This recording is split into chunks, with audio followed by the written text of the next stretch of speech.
ketika Premier League musim 2023-2024 akan segera dimulai, bakal ada beberapa taktik menarik yang akan digunakan oleh para raksasa Liga Inggris, seperti strategi Roberto De Zerbi, formasi kotak gelandang, penyerang berbadan tinggi yang kembali populer, dan juga kembalinya era defensive fullback. Klub-klub Premier League saling memata-matai satu sama lain dengan sangat efisien, sehingga para pelatih mereka perlu menemukan strategi baru saat memasuki musim baru atau beresiko menjadi mudah ditebak dan berakhir suram musim depan. Pertandingan-pertandingan pramusim memberikan kesempatan untuk bereksperimen, dan saatnya sekarang untuk melihat apakah penyesuaian-penyesuaian ini dapat bertahan di bawah tekanan saat liga akan segera dimulai. Berikut adalah beberapa tren taktik yang akan muncul selama Premier League musim 2023-2024. Formasi kotak di tengah. Saat ini, struktur yang paling populer dalam penguasaan bola adalah formasi kotak tengah karena pelatih-pelatih elit kini cenderung mengandalkannya. Bentuk formasi kotak gelandang tengah dapat diatur secara statis dan kaku, misalnya melalui formasi 3-4-2-1 atau 4-2-2-2, dan telah menjadi populer dengan cara yang lebih dinamis untuk mencapai keunggulan di tengah lapangan. Musim lalu, kita menyaksikan kehebatan Manchester City karena Pep Guardiola mengandalkan formasi 3-2-2-3. Sebelumnya, Roberto De Zerbi memperkenalkan variasi unik dari kotak tengah yang membuat Brighton menjadi tim yang membuat banyak orang takjub. Prancis memenangkan Piala Eropa 1984 dengan formasi kotak ajaib mereka yang terdiri dari Luis Fernandes, Alain Giresse, Gian Tigana, dan Michel Platini.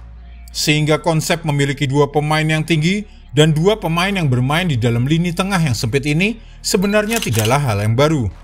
Namun tim-tim papan atas Premier League biasanya menyusun formasi kotak tengah mereka dengan hanya sedikit perbedaan. Biasanya dengan mengubah posisi seorang bek. Di Manchester City, ini dilakukan oleh bek tengah John Stones yang berpasangan dengan Rodri saat Manchester City membangun serangan. Dua gelandang lebih maju di depan mereka.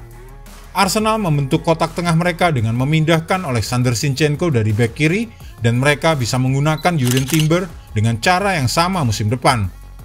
Yang paling menarik adalah Jurgen Klopp yang meniru rival besarnya Pep Guardiola dengan menginstruksikan Trent Alexander-Arnold untuk bergerak ke dalam dan berada di samping gelandang bertahan Liverpool. Pemain-pemain yang baru datang musim panas ke Anfield, seperti Alexis McAllister dan Dominic Szoboszlai, akan bermain lebih maju, membuat bentuk permainan Liverpool menjadi 3-box-3 saat mereka menguasai bola. Mirip dengan yang kita lihat dari strategi Pep Guardiola di Manchester City.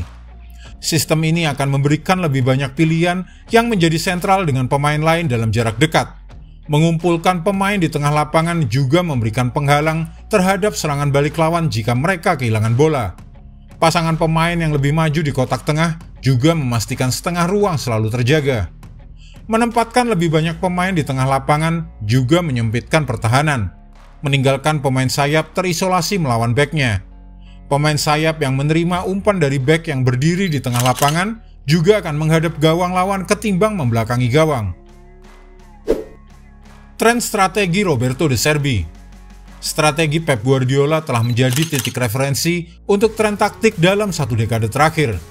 Tetapi manajer Manchester City ini telah belajar dan kagum dengan taktik Roberto De Zerbi, sang pelatih Brighton. Sementara Guardiola dan para pengikutnya mendorong para pemainnya untuk membawa bola ke ruang kosong jika lawan mundur, pemain De Zerbi justru akan berhenti sejenak dan menunggu lawan mendekat.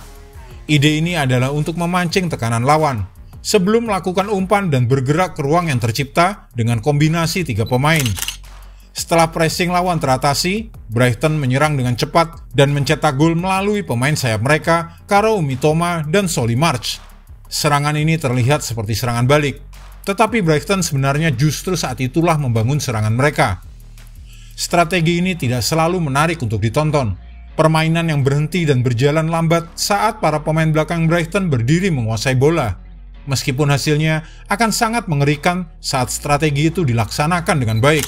Ini dapat membuat pertandingan memiliki ritme yang terputus-putus yang membuat bingung lawan. Akankah kita melihat lebih banyak pelatih mengikuti langkah De Zerbi?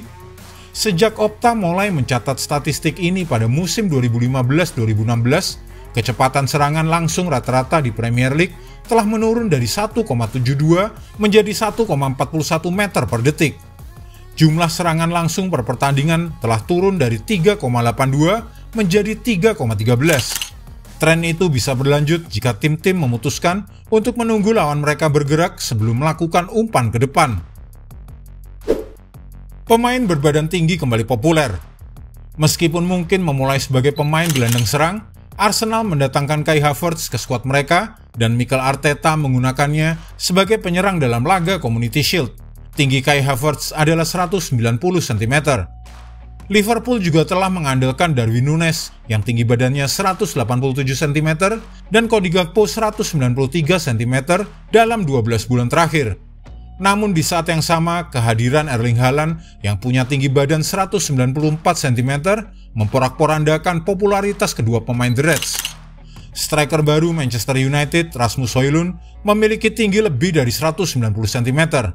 Evan Ferguson dari Brighton yang memiliki bakat luar biasa dan juga berpostur tinggi 188 cm bermain seperti penyerang tengah tradisional. Luton Town akan mengandalkan permainan pasangan depan Carlton Morris yang bertinggi badan 185 cm dan Elia Adebayo 193 cm. Sementara Fulham dan Everton musim depan bisa bergantung pada peran Alexander Mitrovic dan Dominic Calvert-Lewin yang keduanya dengan tinggi badan nyaris 190 cm. Sedangkan Brentford akan menghitung hari sampai kembalinya Ivan Toney dari hukuman larangan bermain. Meski tingginya hanya 179 cm, namun sudah terbukti handal dalam mencetak gol. Penggunaan data analitik telah menunjukkan kepada para tim bahwa dalam satu dekade terakhir, peluang dari sundulan umumnya memiliki kualitas lebih rendah. Klub juga tahu bahwa umpan silang dari dekat garis gawang lebih berbahaya daripada umpan yang dikirimkan dari jauh. Jadi jangan harap tim-tim Premier League ini akan sembarangan mengirimkan bola ke dalam kotak penalti. Memanfaatkan peluang bola atas yang diperoleh penyerang yang berbadan tinggi bisa sangat berguna untuk mengatasi pressing tinggi. Ada skema pressing yang terorganisir dengan baik di seluruh tim Premier League saat ini. Baik itu berorientasi pada pemain, zona, atau campuran dari keduanya. Menerobos pressing tinggi dengan cara mengoper bola mungkin merupakan yang paling berpotensi, tetapi juga yang paling beresiko. Bermain mengelilingi pressing lebih sedikit beresiko, tetapi juga kurang mengancam. Dan melakukan penguasaan bola atas, baik untuk merebut bola atau menjemput bola, bisa menjadi senjata yang berguna dalam permainan mereka. Dan ini menunjukkan bahwa tren mencari pemain berpostur tinggi telah kembali di Liga Inggris, layaknya era para penyerang era 90-an. Kembali pentingnya peran defensif fullback. Beberapa waktu lalu, setiap tim ingin menemukan fullback seperti Dani Alves atau Ashley Cole. Pemain belakang yang beralih menjadi pemain sayap yang melesat maju ke depan di luar pemain sayap mereka. Semua tim sibuk mencari pemain dengan kualitas seperti mereka. Tetapi para pelatih juga menyadari pentingnya defensive fullback yang cenderung lebih bertahan. Manchester City sering tampil dengan 4 bek tengah ditambah Rodri musim lalu. Sementara Arsenal menggunakan Ben White, William Saliba, Gabriel Jesus, dan Julian Timber melawan Manchester City di laga Community Shield. Keempat pemain itu semua pernah bermain sebagai bek tengah. Ada kemiripan dengan strategi skuad Liverpool saat diasuh oleh Gerard Houllier pada tahun 2001, yang memenangkan 3 kompetisi berkat pertahanan kokoh dari 4 bek mereka, yaitu Babel, Henchoz, Hyypiä, dan Carragher. Salah satu alasan kenapa para pelatih menggunakan setidaknya 1 defensive fullback adalah untuk menjaga keseimbangan menghadapi bek lawan yang bergerak maju menyerang ke dalam. Beberapa tim sekarang mengatur strategi mereka tidak simetris, di mana masing-masing fullback melakukan tugas-tugas yang berbeda. Alasan lain adalah bahwa banyak dari pencetak gol paling berbahaya di liga menyerang dari posisi sayap, seperti Marcus Rashford, Mohamed Salah, dan Bukayo Saka. Bek tengah yang bermain di sisi kiri dengan kaki kanan bisa efektif melawan penyerang sayap yang ingin memotong ke dalam dengan kaki kirinya. Jika Anda menyukai video ini, jangan lupa klik like, share, subscribe, dan tendang loncengnya agar tak ketinggalan update terbaru dari kami.